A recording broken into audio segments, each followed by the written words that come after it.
মমতাৰ চিঠি। মৰমৰ এয়া মম এডাল জ্বলাই লৈছোঁ। আজি বহু দিনৰ মূৰত তোমালৈ চিঠি লিখোঁ বুলি।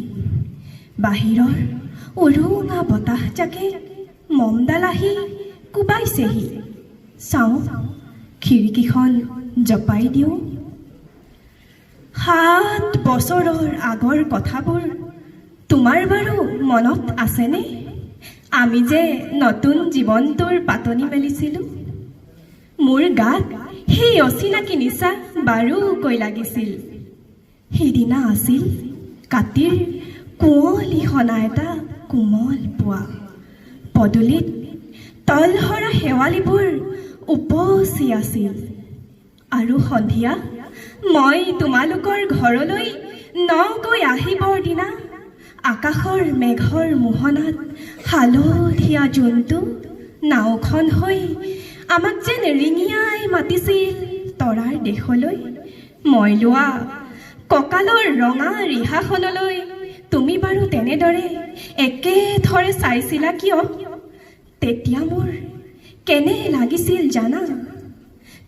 তুমি যে কোনোবা দূৰ বিদেশৰ স্বপ্নাতুৰ আলোকৰ মানুহ, আৰু মই যেন তলসৰা এপাহ শেৱালি। সেইদিনা মোৰ মন সাগৰত এৰি অহা আৰু আহি পোৱাৰ অলেখ ঢৌৰ কঁপনি জাগিছিল। তোমাৰ জানো এইবোৰ কথা মনত নাই? আমাৰ দেউতাই যে চিঠি লিখিছিলে, আই তই নতুন ঘৰখনত হাঁহি মাতি থাকিবি। এইবোৰ 7 বছৰৰ আগৰ কথা। মোৰ যে সকলোবোৰ পুৰাণৰ সাধু যেনে লাগে। জেঠমহীয়া দেউতাৰ বছৰেকীয়া হৈ গ'ল। তোমাৰ বাবুল এতিয়া বৰটো হৈছে। তাৰ ওপৰ পাৰিত এধানিমান ডালিম গুটি যেন দাঁত অকণ গজিছে। সি মোক একেবাৰে এৰিকে নিদিয়ে। কেতিয়াবা মোৰ যে ইমান খং উঠে। তুমি নাই নহয়, সেইকাৰণে সি বাৰু মোৰ বগা সাজযোৰলৈ এনেদৰে তধা লাগি চাই থাকে কিয়? তাৰ উপজাৰে পৰা এইযোৰ সাজ চিনাকি, সেইকাৰণেই নহয়। বাবুল এতিয়া বৰটো হৈছে বুজিছা। আৰু ডাঙৰ হ'লে তাক স্কুলত নাম লগাই দিম।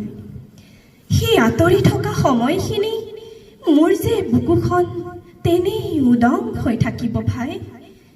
আৰু কি লিখিম? বিশেষ একো নাই। মোৰে শপত, তুমি যিদিনা উলটি আহিবা মোক আগতীয়াকৈ জনাবা দেই। মই ভোক দৈয়েদি ভটিয়াই গৈ বুঢ়ালৈতৰ বুকুৰ পৰা তোমাক ৰিঙিয়াই মাতিম। তুমি যিদিনা উলটি আহিবা মোক আগতীয়াকৈ জনাবলৈ নাপাহৰিবা দেই। মৰম ল'বা। ইতি তোমাৰ মমতা। পুনঃ এইবাৰ বুজিছা, মাঘৰ মেজিৰ জুইকুৰা বৰ ৰঙাকৈ জ্বলিছিল। আমাৰ আইতাৰ কলি ছাগলীজনীৰ 2টা পোৱালি জগিছে। এটা সুধ বগা, আনটো পখৰা। ধন্যবাদ।